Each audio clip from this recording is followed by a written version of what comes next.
Welcome to Sports Night in Quarantine. I'm Delaney Barrow, and today I'm joined by Nathan King, former editor at The Plainsman. Nathan, how has quarantine been treating you? Hey Delaney, I'm doing good. I hope it's been good to you and your tiger with the mask on. I hope you guys are both staying safe and healthy. It's been good. I mean, I'm healthy, and that's about the number one thing I could ask for. It's been really. This is my first full day back in Auburn actually in 3 months. So the last time I was here, things were really normal, and now they're not. So just kind of waiting patiently. I'm glad sports will be back in some form next week with some professional sports. So it's been good. I mean, lots of creative story ideas you got to come up with while there's nothing going on, no practices, no games, no nothing. So it's tested my abilities a little bit. It's tested my patience and tested my creative thinking. But I think honestly, at the end of it, we'll all grow from this, and us as sports people, as sports media people, will probably be better for it because we've had to work so hard to create some content. Yeah, definitely. There's going to be a lot of unexpected benefits that come out of this crazy time. You've been simulating the Auburn football season. How's that been going? Yeah, so you can go check that out at auburnsports.com, where I'm still currently interning. I simulated every single game of Auburn's season on NCAA 14. I basically downloaded the newest rosters, which were really good, actually, like really, really well rated. The players looked really good. You can tell people have put a lot of time into it. I know there's like a whole community of people that does a lot of time editing the players in this game. So yeah, I simulated every single game. I didn't touch the controller. That's something that people can't seem to wrap their brains around. People are like, well, just do it again, play better next time. Like, I'm not playing the game. I want it to be as simulated as possible, and just let the players do their thing. And so the final one came out today. They beat Wisconsin in the bowl game. So if that were to be a real thing, that would be Gus Malzahn's first win over a ranked team in a bowl game. So that's a little bit meaningful. And Auburn got to 11 wins in the simulation. They beat Georgia. They beat LSU. They lost to Mississippi State, and they lost to Alabama. So, and Bo Nix threw for over 3,000 yards. I mean, I feel like Auburn fans would kind of take that season. I'm interested to see. I might put out a poll on Twitter later today and see if you could just take it right now, 11 wins. You don't get to shoot any higher, but you don't, nothing lower happens. You can literally lock in 11 wins today. Would you do it? I feel like a lot of people would. No, it's been really fun. I mean, mainly just the interactions from people. People taking it really seriously is hilarious, and people just having fun with it is also a lot of fun too. So another kind of creative, fun, silly story idea that's come out of the pandemic, because we kind of have to do stuff like that now. That's a great measure of your creativity. But, I mean, honestly, 11 wins doesn't sound bad, because this team this year, I mean, talking about the real Auburn football team, there were some growing pains last year. But I think, and I mean, they're going to have to fill a lot of holes. But this year should be exciting if it all happens according to plan. Do you think that Auburn's team is going to be more offensively strong this year or defensively strong? Yeah, that's a really good question that I don't think enough people are asking, because it seems kind of simple, but last year's was such an easy answer because it was the defense. You had All-Americans and Derek Brown and Marlon Davidson. Derek Brown, one of the best defensive players to ever come through Auburn. And now you're losing those guys. You're losing two first-rounders in Brown and Noah Igbenogany. Marlon Davidson very easily could have been a first-rounder. And you're losing a couple other pieces off that defense. And it was really a unit that I think was probably the best defense we've seen in the Gus Malzahn era at Auburn. And so how do you replace that? They've got good pieces along the defensive line. I know a lot of people are looking at a guy like Big Cat Bryant as a guy that needs to step up. He'll be a senior. He'll be probably the most veteran guy along that defensive line at the defensive end spot. People think he needs to step up and become an all-SEC type player. The way I look at it, I think this team will still be defense. I think that is still going to be the calling card for Auburn, mainly because you're still not going to ask Bo Nix to do too much, in my opinion. Gus Malzahn knows that, when he chose Bo Nix and when he chose to ride him out last year, when he could have put in Joey Gatewood. I mean, we talked about it back last season that, you just did that for his confidence. This is a guy that's a 4-year quarterback for Gus Malzahn. He knows this is somebody that he's projecting into the future. He's not necessarily caring about the here and now. I mean, obviously he wants wins, but he knows that this is a guy that he wants to win a championship at Auburn. I don't think last year as a true freshman, with some of the growing pains that he showed in road games and against really good defenses, you just didn't have a shot last year. I don't think he was the quarterback that was going to take you there. So I think this season you'll kind of take that next step and see, okay, well, what kind of heights can he make us reach? What kind of goals can we get to? Can we get to 10 wins?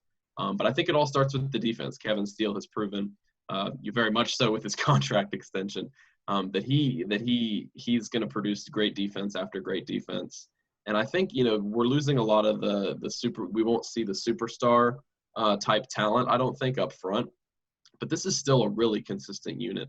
The defensive line will be good every year. The linebacking core might be the best of the Gus Miles. I mean, KJ Britt, Owen Pappo. We saw what Zacoby McClain did at the end of last year.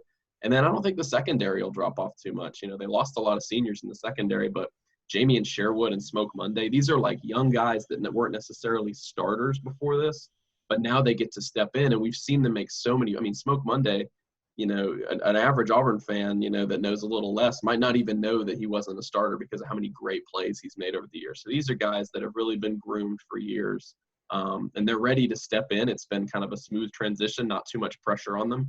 And now that they're juniors, they're ready to step in and become starters. So I still think it'll be a defensive-heavy team that, when it comes down to it, it'll keep Auburn from getting blown out. That's the way it's been the past few years. Auburn pretty much stays in every game that it's in because of how good the defense is and how consistent it is. And I don't really see that changing this season. I have to agree with you. I think that defense is definitely going to play a key role this year in the makeup of Auburn's team. And I do think the offense won't be far behind. I mean, like I mentioned before, there were growing pains last year just because, like you mentioned, Coach Malzahn had to give Bo Nix the confidence that he needed. But, I mean, this year, I think he'll just be looking to be more consistent and more effective, especially in the passing game. I mean, they have a great arsenal of receivers with Seth Williams, Eli Stove, Anthony Schwartz. And last year, there were a few troubles. But, I mean, this year, Bo Nix should be more comfortable. And the home games don't look as challenging, I mean, besides LSU, but what are your thoughts on the home games this year?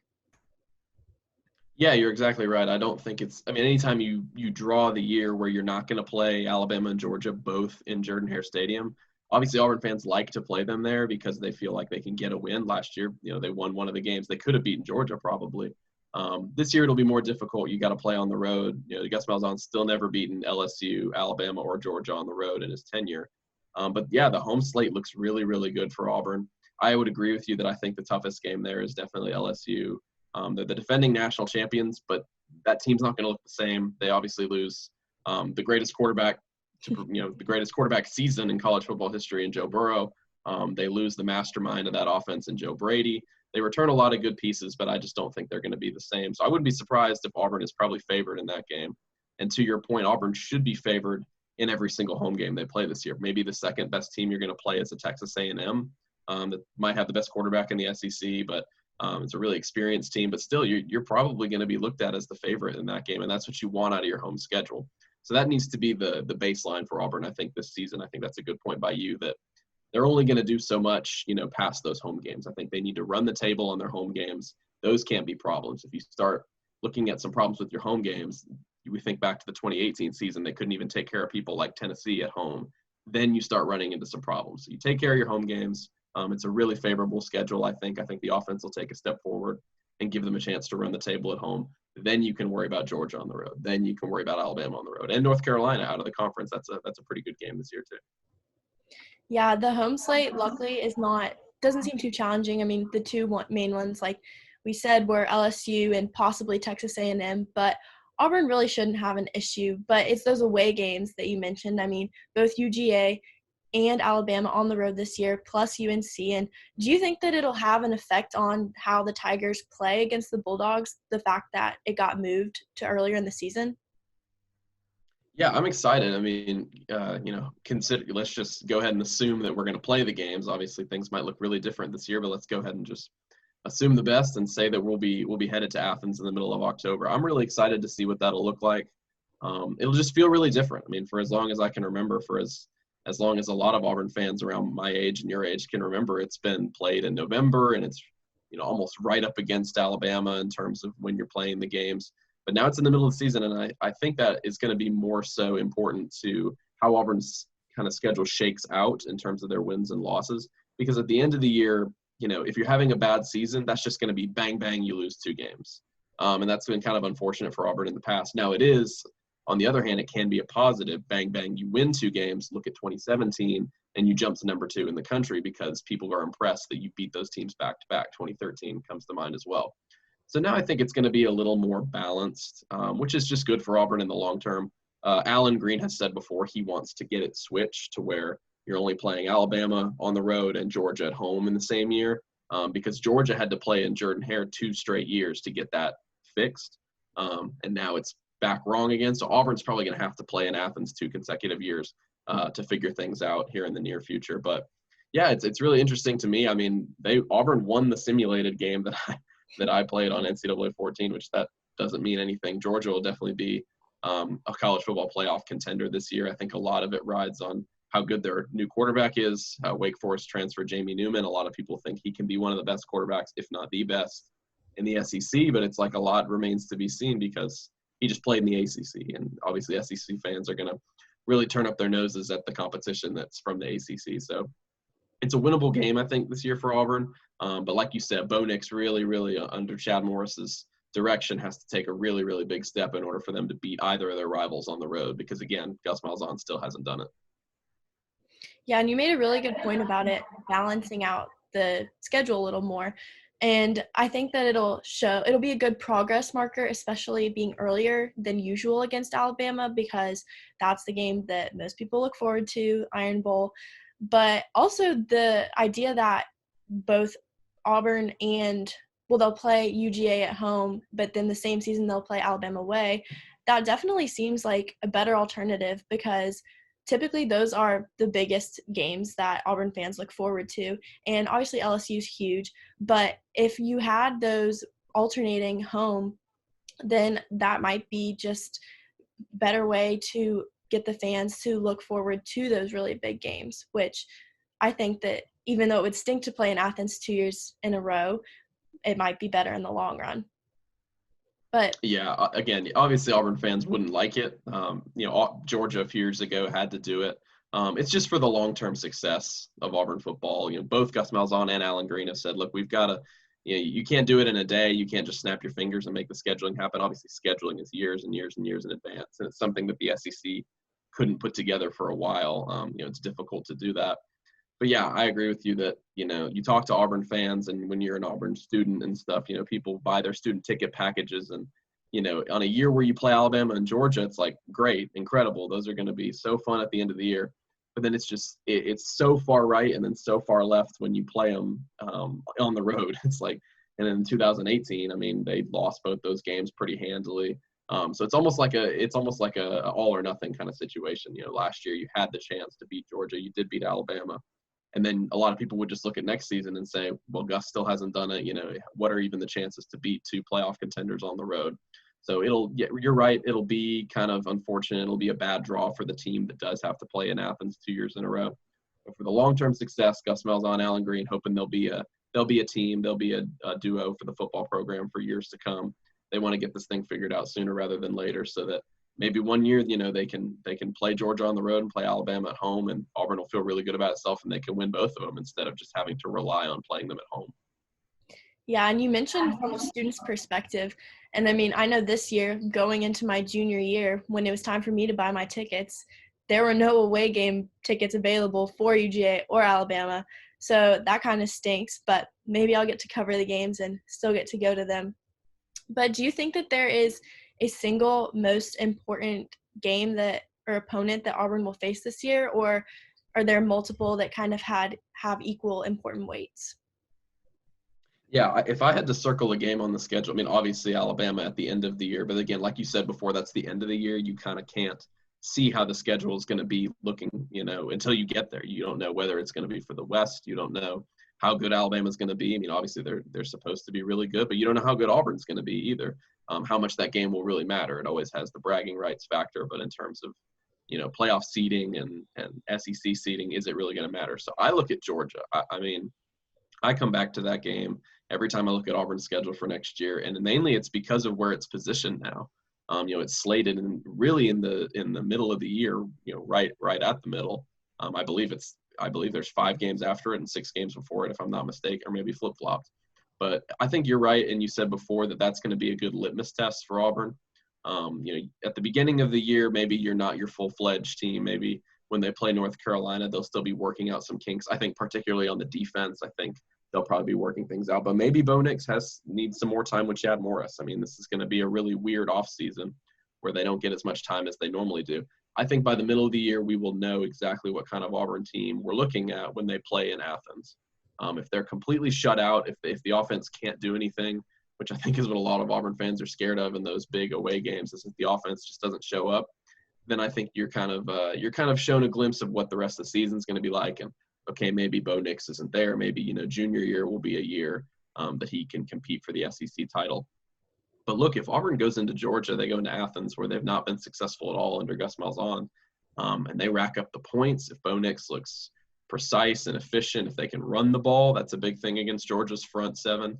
And then if they can play good defense against Jamie Newman, we're going to be talking about a pretty good Auburn team, I think. So I think, we'll come back to this conversation in October because I think that is the litmus test for Auburn. I think by then we will know, okay, are we looking at a top 10 Auburn team that can maybe kind of poke Alabama to try to win the West and LSU to maybe win the West? Or are we looking at a team that's, going to settle for another bowl game that maybe Auburn fans will be too happy with, and maybe they'll come out with 4 or 5 losses? I think we'll definitely know by that point.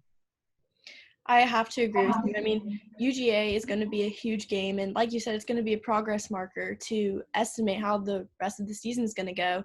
And I think that every game on Auburn's schedule matters this year, especially those home games like we talked about earlier. I mean, LSU, they're probably going to be favored, and if they win, I think that's going to really just show the fight that Auburn's team has. But I mean, if they lose and they are favored, then I think that shows that the next week against Alabama, that's going to be a rough game. And I mean, hopefully the schedule will play out as it's supposed to. Hopefully that the summer practices that are going on now don't have to end early. But what is your best case scenario? Because, I mean, obviously this college football season is not going to be anywhere near traditional. But what is your best case scenario for how everything is going to play out? Yeah, I mean, obviously the number one scenario would be if we could all just snap our fingers and make this whole thing go away, and we could have 87,000 people in Jordan-Hare week 1, and everybody will be playing, and you can have all the practices. And it's really sad, but at the same time, we've got to adapt. College football teams have to adapt.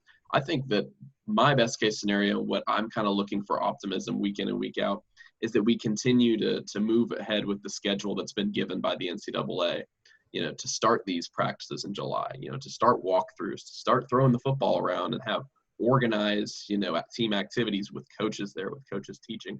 And it's not just these voluntary workouts right now. I think the workouts that Auburn's players are doing as we speak right now are really, really important for them to be back on campus, to be structured and to be training like a D1 athlete. They can work at home, but Ryan Russell is one of the best strength and conditioning coaches in the country for a reason. And these are some of the best athletes in the country for a reason. So it really, really matters for them to be back on campus. And I just hope that there are no roadblocks. That's really the number one thing for me. I'm kind of looking ahead to all these players that are testing positive at places like Clemson and LSU, where really their numbers are going up and up. I just hope that doesn't spell disaster.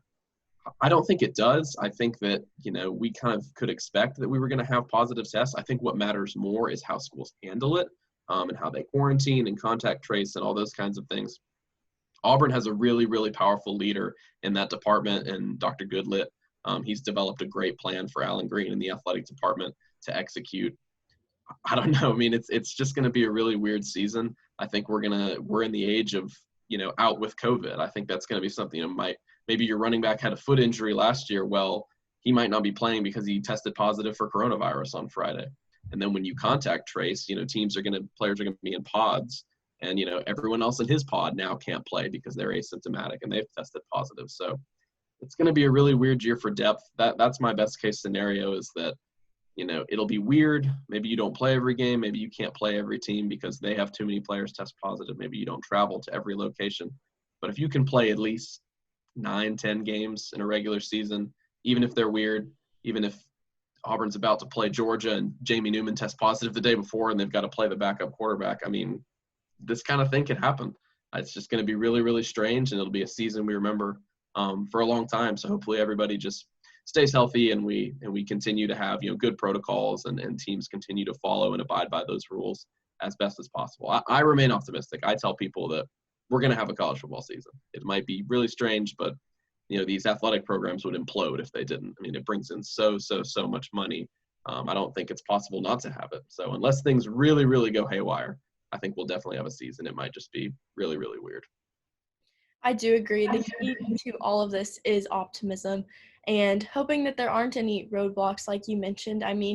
Hopefully, like you said, Auburn has a great plan so far, and only a few players initially tested positive. I don't think any updated numbers have come out on that front, but the key is going to be the contact tracing. And like you said, hopefully, the coronavirus spreads pretty quickly and pretty aggressively, but hopefully most of the cases are isolated so that, like you said, depth won't be an issue. And if there has to be sub-in players who don't normally play, that will just maybe give them more experience for future years, which could benefit the program in the long run.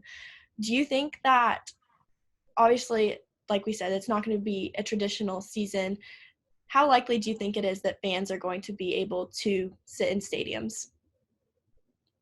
Yeah, I mean, I'm only basing off of what Alan Green has told us, and how optimistic he's been, and kind of just reading the tea leaves of athletic directors and leadership across the country. But really, I mean, people haven't talked about it in a few weeks. Really, nobody knows. I think at the beginning of it, maybe if you're looking for some points of optimism, I think at the beginning of all this, we said like, no way. Me personally, I was like, no way there are any fans in the stands at all.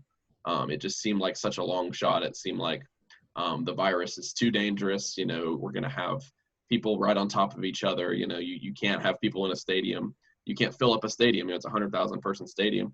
But now people are kind of trying to be smart about it and saying, look, it is such a big stadium. Maybe we can spread people out. I think the graduation at Jordan-Hare that's happening in August is going to be a good indication of that. It's such a big place.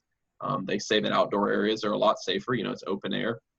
If everybody gets in and wears a mask and they can separate, maybe we can slow this thing as much as possible. So I'm remaining really optimistic that there will at least be some fans in the stands. Mainly, I think about the people that worked really hard to get here. I think about the spirit groups. I think about cheerleaders. I think about band members. I was in the band for 2 years. I can't imagine the heartbreak if they just said, y'all can't go to any games this year. I mean, that would be really, really awful. So I'm kind of holding out hope for them. Obviously, you want the students to go too. That's a huge part of their college experience. So I really think students first, and I think a lot of athletic directors across the country and coaches have that in mind. They're thinking, these students came to college the same as our college football players. They're students, they're kids. They want to enjoy their college football seasons while they're on campus. That's a big reason that you come to college at Auburn or Alabama in the South, is you look forward to football so much. So again, it's that optimism you talked about. I think there will be fans in the stands. Again, might just be really, really strange. Maybe you have like a pocket here and a pocket there, people in the upper decks separating. Hopefully you can get the band. I cross my fingers you can get those kids that work really hard, and the cheerleaders and all that in there. But again, all you can do is be optimistic, because I think by the end of July, mid-July, we'll have some more answers. But right now, we just don't know. All you can do is wear your mask. That's the only thing you can do to help the cause, is go out and wear your mask and stay safe. Yeah, and you mentioned a really good point, that the fact that the commencement ceremony for spring and summer is going to be held in Jordan-Hare, and that hopefully, I bet that I think that they plan that, trying to kind of get a gauge of how fans will be able to fit in Jordan-Hare, if that's a possibility this fall. But only time will tell. Like you said, hopefully we'll have some more clear answers at the end of July. But I just want to thank you so much for joining me today, Nathan, as we previewed Auburn's football season this upcoming year. This was another episode of Sports Night in Quarantine. I'm Delaney Barrow. See you next week.